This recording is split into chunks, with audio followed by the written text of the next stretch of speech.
Dating Presidente Rodrigo Duterte, arestado para sa kaso ng Crimes Against Humanity. Inilipad na sa Kill me.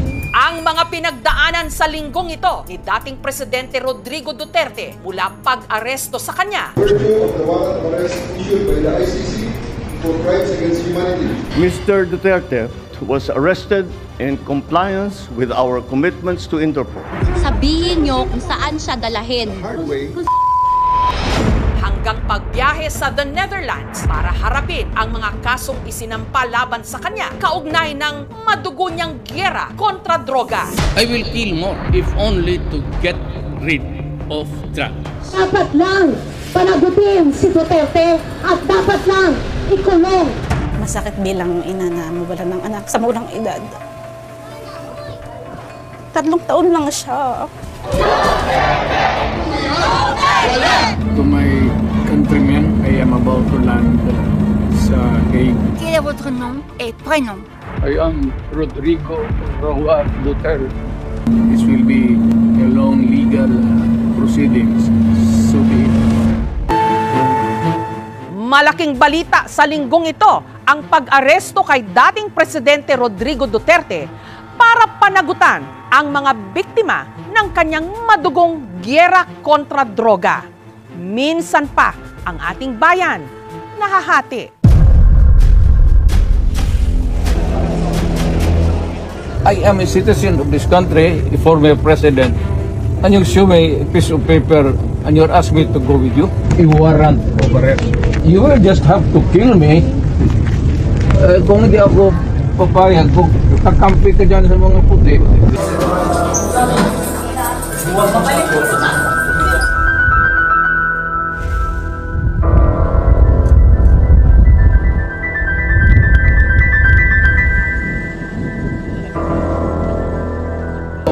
What is the law and what is the crime that I committed? Hindi man lang siya na-serve kung anong kaso kung sina-charge sa kanya ngayon. You're the person who arrested me. May I know the reason why? You're placing under arrest as deputized to me by the PCTC. By virtue of the warrant of arrest issued by the ICC for crimes against humanity. Mr. Duterte was arrested in compliance with our commitments to Interpol. Hours before his arrival, Interpol Manila received an official copy of the ICC warrant. This prompted the Prosecutor General of the Department of Justice to serve the warrant. Alam mo, ginawa na siya, alam niya nga yung pamilya niya, yung safety na, kaya mag-alam siya ng war on drugs. Kailan tayo ipinus? Kailan? War on drugs na para lang mag-isip ang anak niyo, anak mo, asawa mo, mag-ilasag sa kalye. Bigyan mo lang ng due process. Sir Bongbo, siya lang po. Siya lang, sir. Sir, pasensya na kayo. Ini-implement lang namin kung ano instruction, sir. Ano na pa? Gutom na gutom. Tawag ng tawag. Pakibigay kay Kitty at saka kay PRD. Sir, tubig po. Pagkain po, ito po. Sir, pagkain. We can do this the hard way. We can do this easy. The easy way, sir, is for you to choose 3 people to accompany PR to the plane. May bus dyan, and he's going to the plane. Okay, sir. The hard way. What plane is this, sir? Ma'am, chartered flight. Chartered flight from? Okay. Sir, we need The hard to way. know. Sabihin nyo kung saan siya dalahin. Hard way. Nag-uusap tayo dito. Sabi mo, sir, itong lang, sir, 8:30 na, sir. May hinihintay na ako ng anak. Hindi, President, hindi darating yan. Kasi hindi mangyayari. Bigyan mo ng pagkakataon. Ayaw na mangyayari. Magdadala ng gamit. Ayaw niyang papasukin. Ayaw niyang papasukin. Grabe, deprivation naman, abuso naman yan. Hayaan mo lang makita nila ang tatay nila. 80 anyo. Kung ba doon, okay lang. Kung hindi niyang papasukin, make it clear. Yes, sir. Hindi papasukin, sir. Don't do it personal. Ayun sa loob. Video. Ito gawin niyo sa kanya. Katawin sa lahat. Ginawa niya. Ito yung gawin niyo. Anak ko.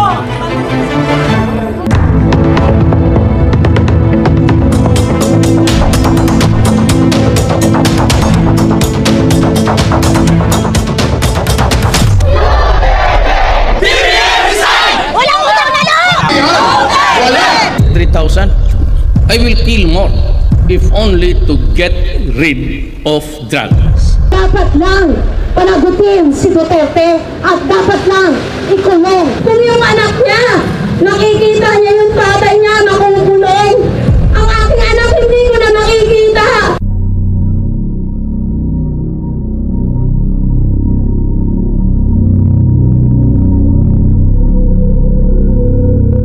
Patay ang isang hinihinalang drug pusher matapos manlaban sa mga pulis. Tinarget daw ng mga otoridad ang suspect matapos baliwalain umano ang Oplan Tokhang ng PNP. Bakit kaya pinagbabaril ni anak ko?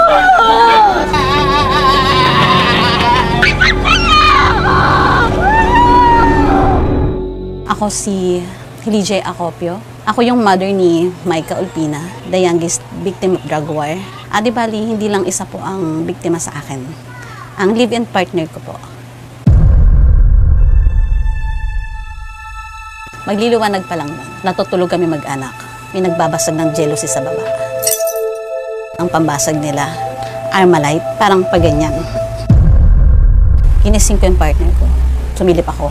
May tutok na baril sa amin. Nasa hagdan na sila. Ang narinig ko, may lalaki ba doon sa itaas? Sagot po ng anak niyang babae, wala po. Alam ko na may hindi umalis si Micah, na kay papa niya. Nakalabas na ako ng bahay, gate pa lang. May narinig na ako na putok ng baril.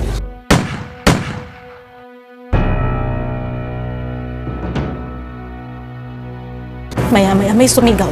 Partner ko, natamaan niyo na yung anak ko. Magpapakamatay na rin ako. Ganun. Hanggang sa putukan na.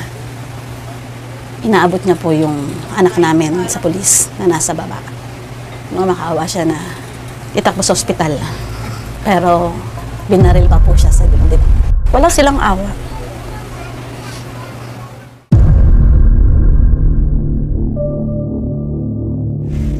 Napa-autopsy ko po siya kay Dr. Fortuna. Kung human shield, dapat ang tama dito harap.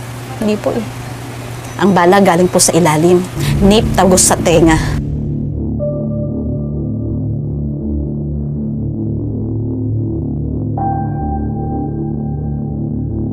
Pero ito, si Kato pumutok pa. Kaya tinamaan si Kabigaw. Pag-retaliate naman ni Kabigaw, ay hinagip naman niya yung bata. Siyempre, uncontrollable naman si Kabigaw doon sa pagputok niya. Dahil nga, tinamaan na siya. Sa murang edad. 3 taon lang siya. Alam mo, pangarap ng anak ko, pulis. Pero, pulis din po pala yung papatay sa kanya.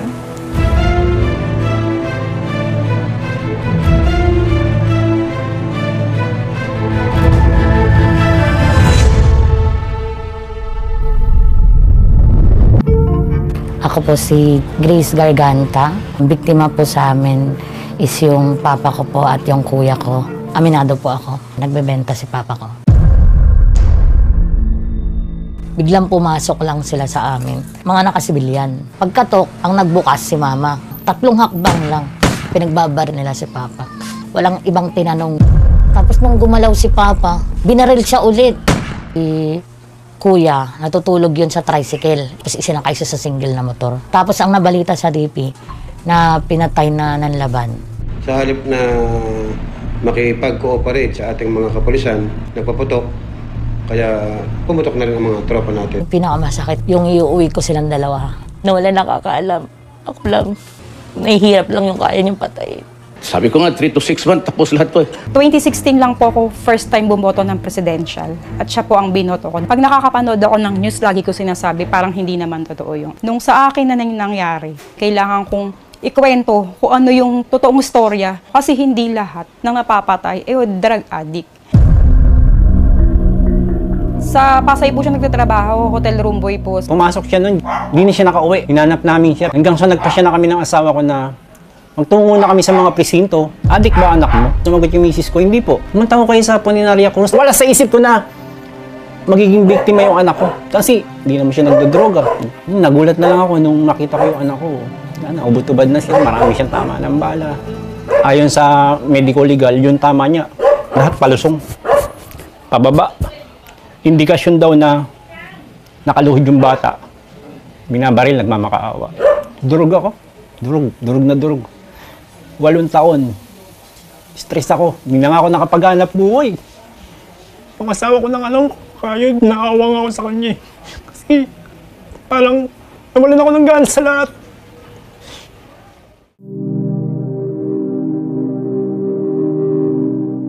Kumuha ako ng clearance sa barangay namin. Cleared ang anak ko. At totoo lang, kalalaking tao noon. Mayakap at tumahanap ka sa akin ng anak ko na yun. I love you sa akin pa, I love you. Ingat ka. Hindi na kami nagtagpo. Patay ko na siyang makita. Nakapagpalit kami ng kaso. Kaso dahil nga sa bulok ang hustisya dito sa Pilipinas. Wala. Biro mo, libo-libo pinatay dito. Ilan lang ba nakapagsampa ng kaso? Umabot ba kami 10? Wala pa. Napakaswerte niya. Ligtas siyang hinainan ng warrant of arrest. Samantalang si Jay at iba pang biktima, pinatay na lang. Kahit pa paano, hindi man dito sa Pilipinas, sa ibang bansa pa namin nakuha yung hustisya.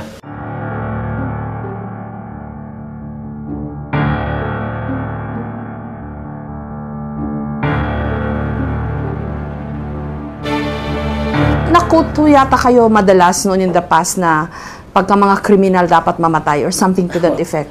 I am in the midst of a chaotic and there's turmoil in the island of Mindanao. I cannot be soft. If you commit a crime, if you're into drugs, if you're into the kidnapping business, and we happen to meet in one corner, just be ready because I'll just have to kill you. Several weeks after the ho, namamatay yung mga ina-announce nyo sa radyo at sa TV. Tanungin mo yung kapitbahay nila, huwag mo akong tanungin kasi ako, I just said na ito yung mga tao. It is my solemn duty to do it. Drugs flooding the city. Hindi pwede yung gano'n. Pero Mayor, itong kampanya nyo against drugs, ang napupuntirya lang daw ho lagi, yung mga small fry. Wala pa daw ho kayong nahuhuling drug lord o big time na drug syndicate. Totoo, hanapin mo. Wala naman kasi milyonaryo dito sa Davao na sumasali yan sa drug. I would not sit on my ass as mayor of the city and allow these things to happen. Si PDP Laban Standard Bearer Rodrigo Duterte ang nakakuha ng pinakamaraming boto. I, Rodrigo Roa Duterte, do solemnly swear, so help me God. Ako magprangka ako sa inyo, dito sa panahon ko, tatapusin ko yung problema sa droga. Yung may order sa dyan, shoot to kill kayo. Walang pakialam dyan sa human rights maniwala. Mahigit 300 na ang napapatay. Pitong umano'y tulak din ng droga ang patay. Isa na namang hinihinalang pusher ang natagpuan. Nagtutulak pa ng drugs yung asawa? Hindi po. Hindi po totoo yun. Nag-sidecar lang siya kasi wala na kami pang almusal. Ang sakit po tanggapin. Ganito yung nangyari sa asawa ko. Marami namang iba. Bakit siya pa? Ayoko na, ayoko na, ayoko na, ayoko na, Nay. Ayoko na.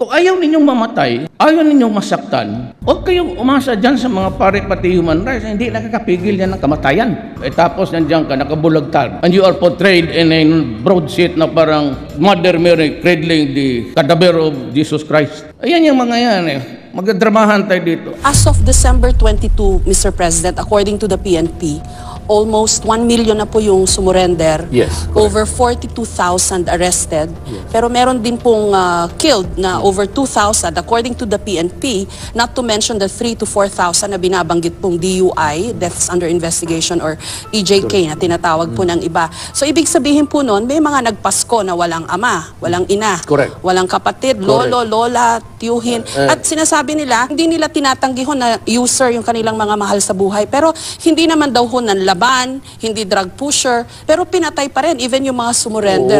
May gusto ba kayong sabihin sa kanila? Yes, very much. I said, it's not state-sponsored. Kung sabihin mo, there are about thousands and military men, magtanong ka ng isa dyan. Kung may sabi ba ako, patayin mo na katali o sa likod mo barilin. It's always go out, hunt for them, demand their surrender. If they refuse and present a violent resistance, just kill them. I am only 6 months into the presidency. This is what I got. I will solve the problem the way I know how. The way I solve the problem of Davao. Paano yung mahirap? Bakit? What gave you the right just because you are poor?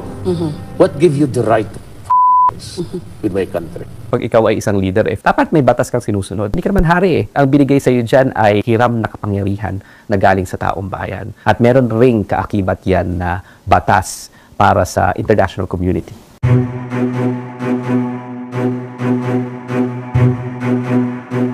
Ang ICC ay pagkilala na merong mga krimen na sobrang lala na maaaring hindi maparusahan sa isang partikular na bansa lamang. The rest of the world can intervene and say, "Oy, mali iyan," at yan ay labag sa ating pagiging tao. Since 2016, I have closely followed the situation in the Republic of the Philippines.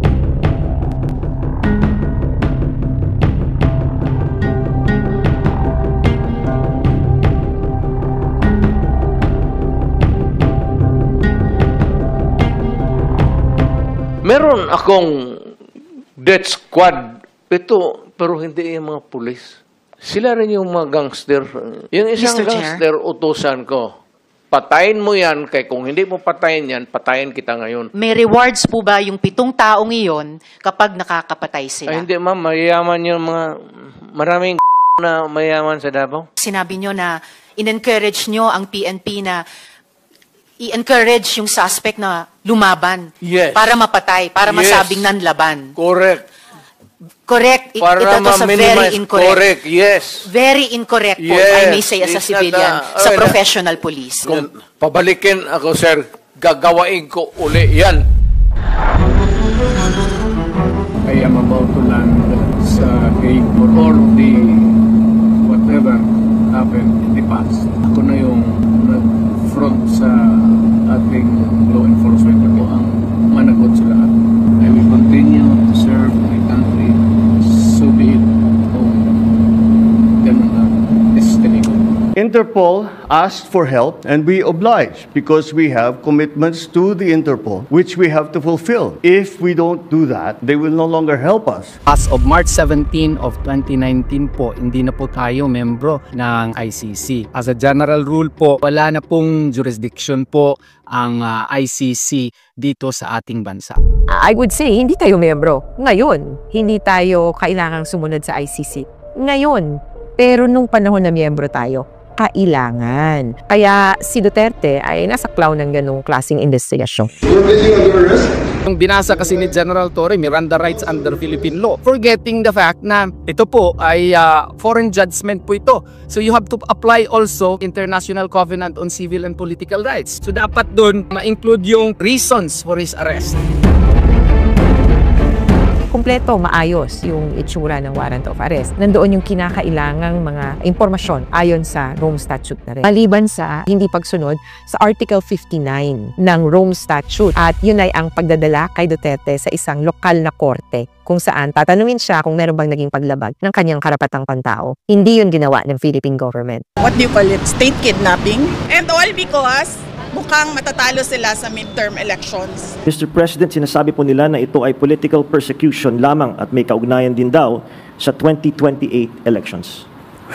Sasabihin nila yan. But I don't see how that can be political persecution on my part because it was initiated before I even came into the picture. Pinakita ng Pilipinas na merong rule of law na susunod dito sa international law. I-honor nito ang international agreements na kasapi ito. Siyempre, meron pa rin mga taga-suporta si President Duterte. Para sa kanila, isang dagok ito.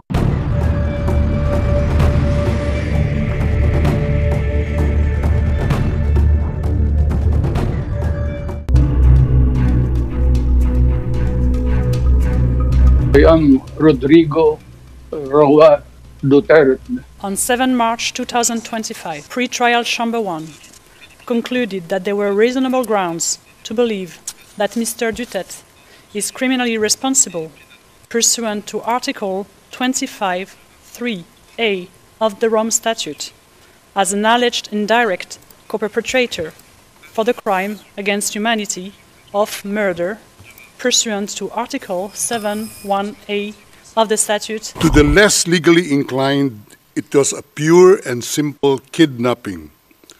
My client was denied all access to the legal recourse in the country of his citizenship, and this all in the nature of political score settling. Given the precipitous arrival of my client, an elderly man with debilitating medical issues, hard of hearing and poor of sight. And when he arrived at the detention center, the court's doctor was of the opinion that you were fully mentally aware and fit, and that you have undergone further checks and tests at the detention facility. When we talked, as a request, he asked me to go home. He repeatedly said, do not leave the country. Do not leave the Philippines. And so I told him na, I know, I understand that. Unfortunately, I am the only one who has a Schengen visa, and I am the only one who is a lawyer.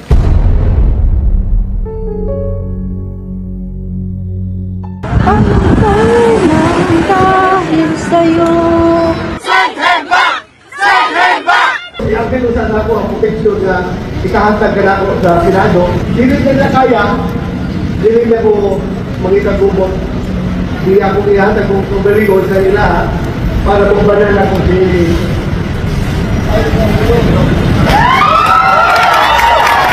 Kung kaya nilang ipadala si Tatay Digong doon, gawan nyo ng paraan, paano siya ibalik dito?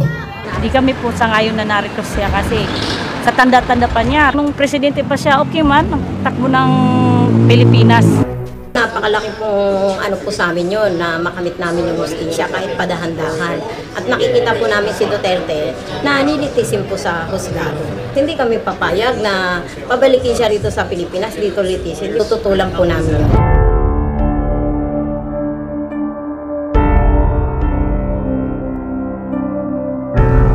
Naisip ko na parang birthday gift na anak ko itong nangyari. Masasabi ko, hanggat buhay din ako. Manatili ako lumalaban para makamit natin yung hustisyang hinahanap natin para sa iyo. Panagutin si Duterte! Tayo mga ordinaryong Pilipino, ang concern natin dito ay kung paano yung mga matataas sa lipunan, mabigyan sila ng accountability pagdating doon sa karapatang pantao, kung paano sila dapat magsilbi sa mamamayan. Tayong lahat, isipin natin, nasan ba ang ating loyalty? Dapat nasa bansa yon, hindi nasa mga personalidad.